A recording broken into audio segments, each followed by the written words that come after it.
Theo Whitfield stopped at the dining room doorway and forgot how to breathe. His twin sons were sitting at the table holding hands with the new maid. Eyes closed, heads bowed, praying. Brennan, who had not spoken at the table in 18 months. Declan, who had thrown a chair at his last therapist, both still. Their small hands folded inside hers. There. She finished the prayer, so opened her eyes and saw him. She did not startle. She just smiled, gentle and steady. 6 days, after 11 women had walked out of his house in 18 months. 6 days. There. Hi, viewers. Before we go further, tell me into the comments.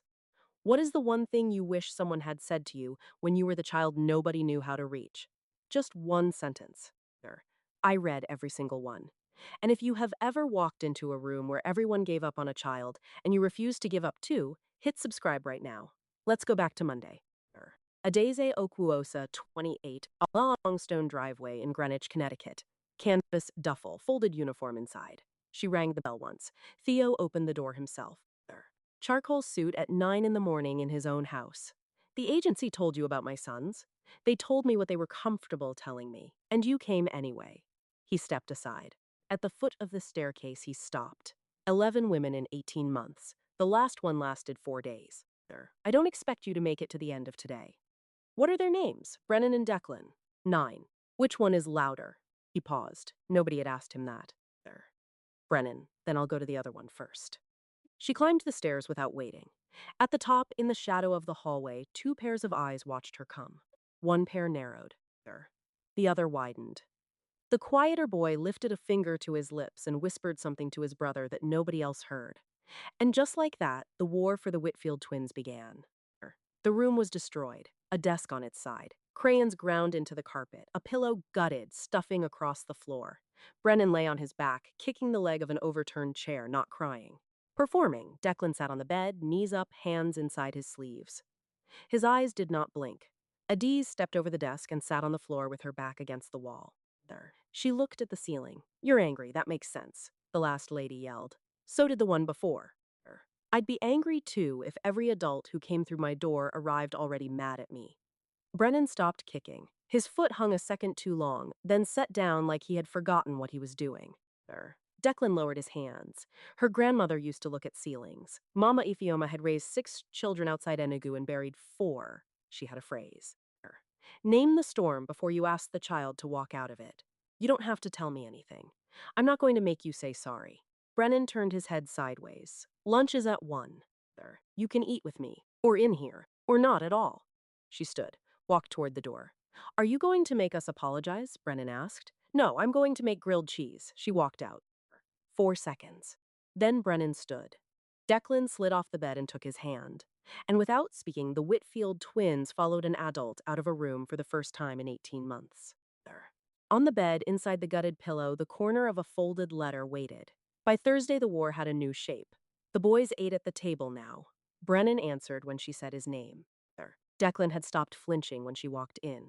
Adaeze never called them the twins. Mama Ifeoma had said, twin children are 2 trees from one root. Declan drew constantly, the same image. A woman on a horse, no face. Long blonde hair caught mid-motion. Wednesday, she slid a fresh sketchbook across the table. He opened it, a small breath. The pencil started. When she turned, his eyes met hers and held. Theo watched from his office doorway. He had stopped pretending to be on calls. That evening, Adaeze went out to the back staircase. On the 3rd step from the top sat Declan, hands inside his sleeves, eyes wet. She sat 2 steps below him, waited. 3 minutes passed. She used to brush my hair before bed, he said into his knees. What kind of brush? He blinked. Nobody asked that. Wooden, white bristles. The handle was chipped on one side. I'll find one like it. Not to replace, just to brush.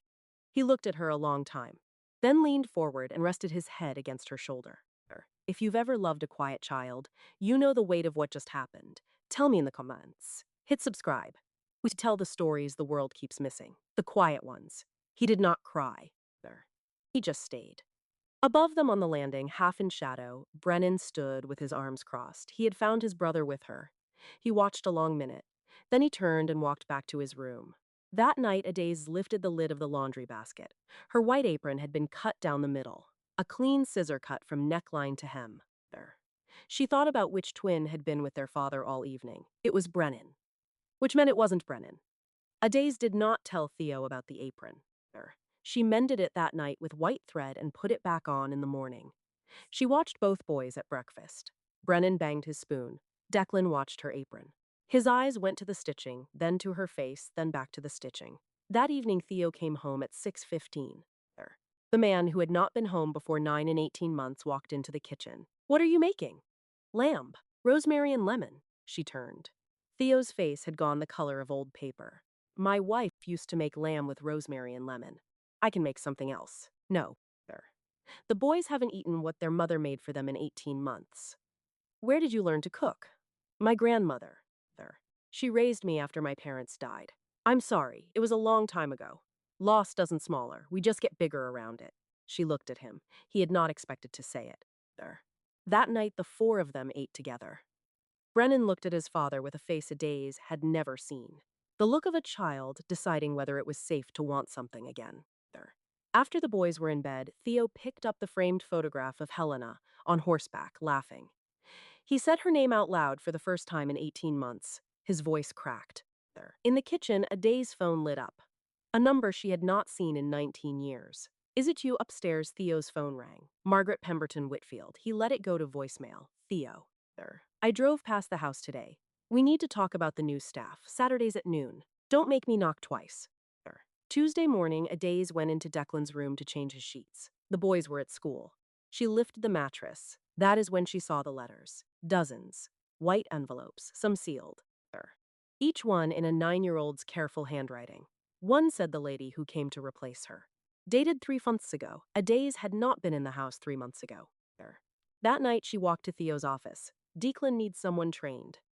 He's holding something heavier than a 9-year-old should hold alone. He has a therapist. He hasn't seen her in 4 months." Theo's went still. "He's drawing closed doors. Dozens of them. He's frightened. And he's frightened alone." Theo stood up. "You've been in this house 3 weeks. You are not his mother." The word landed like something heavy dropped on marble. "I never tried to be. I'm telling you what I see because nobody else in this house is going to." Theo turned to the window. When he turned around, his voice was steady. "Pack your things. Car at the gate at 10. Stop the video right here." Was Theo wrong to send her away? Or was he protecting his sons the only way he knew how?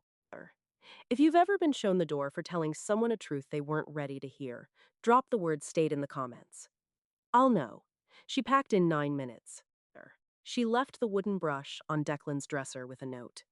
"If you ever want to talk about what's behind those doors, I'll be at the diner on Route 1 every morning at 7. I am not the one who left." Upstairs, Brennan pushed open his brother's door. "She's gone." Declan nodded. "You have to tell him. What we did to all of them." Declan looked at his brother. "I didn't do it to all of them. I only did it to the ones who weren't her. And there's something in this box you've never seen." The diner door swung open at 7:03. Declan walked in alone, coat over his pajamas, hair flat from a pillow he had not slept on. Adaeze was in the booth by the window. She had been there at 6:55 every morning for 9 days. He climbed into the booth. "You came. I said I would." The waitress brought pancakes he did not order. Adaeze had ordered them at 6:55. She did this every morning. "I have to tell you something." "Eat first." "I can't." "Then tell me." Declan put both hands flat on the table. "The morning my mom died, she was at the stables. She wasn't alone. There was a man. They were fighting. I heard her say, 'If you do this, my sons will know.' Then she got on the horse. Then she fell." Adaeze did not move. She did not reach for her coffee. She did not breathe. "I didn't tell anyone. I thought if my dad knew I knew, he'd send me away too. And the maids. All 11 of them. I made them leave. Brennan only ever covered for me. I cut the dresses. I broke the phones. I was waiting for one who couldn't be made to leave." He looked up. "And then you came. And I stopped. And then my dad made you leave anyway." Adaeze reached across the table and put her hand over his. "You didn't make her fall, Declan. You didn't kill your mother. And your father never stopped loving you. He's just frozen. We're going to unfreeze him together. You promised. I'm here, baby. I never left. I just changed where you could find me.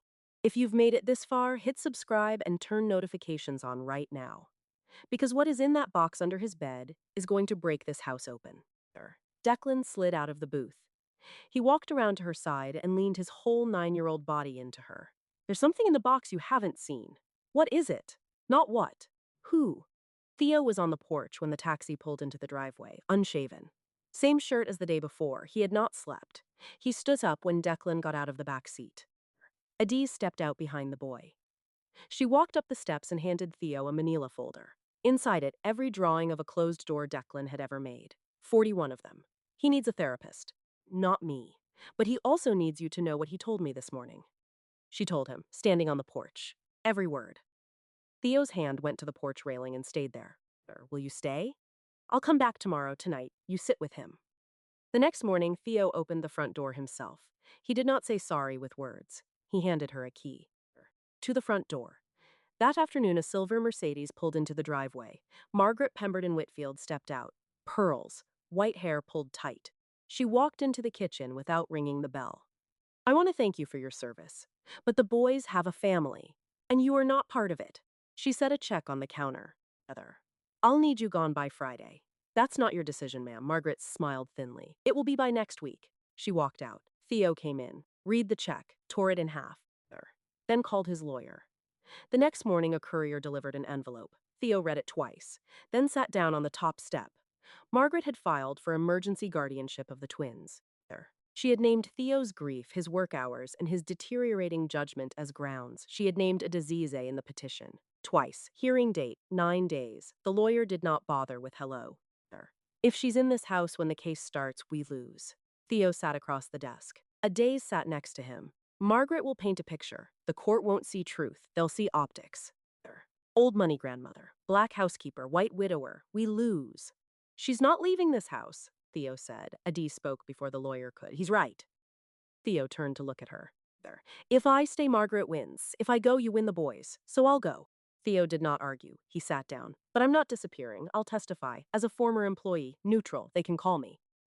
I'll tell the truth in clean sentences. Then I'll go. That evening, she packed slowly. The boys were awake. Brennan helped her fold her uniforms.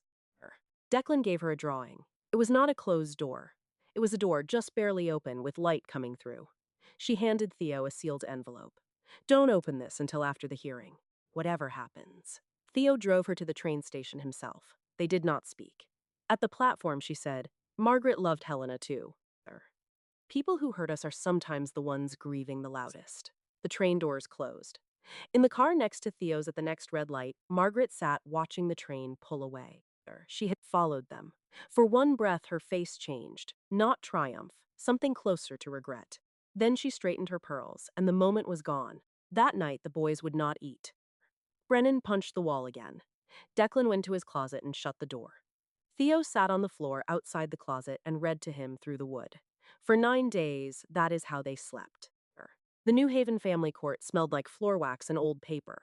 Margaret was in pearls. Theo was in his best suit, hollow-eyed. The boys waited at home with a court-appointed guardian.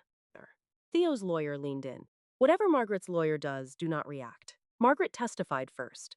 She painted Theo as absent, distracted, in mourning to the point of negligence. She named Adaeze 7 times. She described her as a young woman with no formal training, raised in foster care, with whom my son-in-law became inappropriately attached. Theo's jaw locked. He did not react. Under cross-examination, Margaret broke slightly. Asked why she had waited 18 months to file, she said, because I kept hoping he would let me help. I lost my daughter. He has been keeping me from her sons. For one breath, the room saw a grandmother. Then she straightened. Which is why I had no choice. The doors at the back of the courtroom opened. Adaeze walked in. Theo had not known. Margaret's lawyer had subpoenaed her as a hostile witness. She was sworn in, hands folded. She testified about the boys, about Theo's growth. Clean sentences. No emotion, no accusations. Margaret's lawyer rose. Isn't it true you became personally involved with Mr. Whitfield? The room went still. Before she walks out of that witness box, do me one favor. If Adaeze or Declan or Brennan has reminded you of someone you love, subscribe before this scene ends, not for me. For the next person who needs a story like this. And tell me in the comments, who are you watching this for? Say their name. Adaeze looked at the lawyer. I'm involved with those boys. Their father has never been anything but a father to me. And if you spent 5 minutes with Declan, you'd know that's exactly what he needed.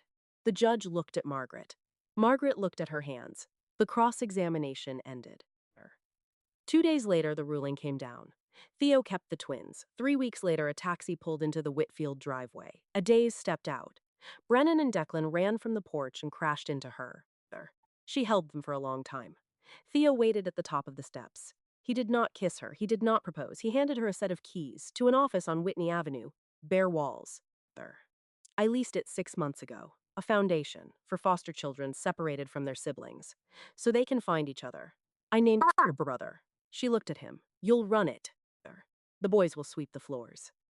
He handed her back the sealed envelope she had given him before the hearing. I never opened it. She opened it herself. If you read this and the boys are still with you, then I was right to leave, and I'll come back if you ask once. Don't waste it. I'm asking, Theo said. She did not know yet if she'd ever find her brother. But for the first time in 21 years, she wasn't looking for him alone. If this story moved you, subscribe and turn on notifications. The next one is about a single father, a girl who stopped speaking the day her mother left, and a stranger at the wrong door. Tell me in the comments which lines stayed with you. Share it. Somebody scrolling tonight needs to read it.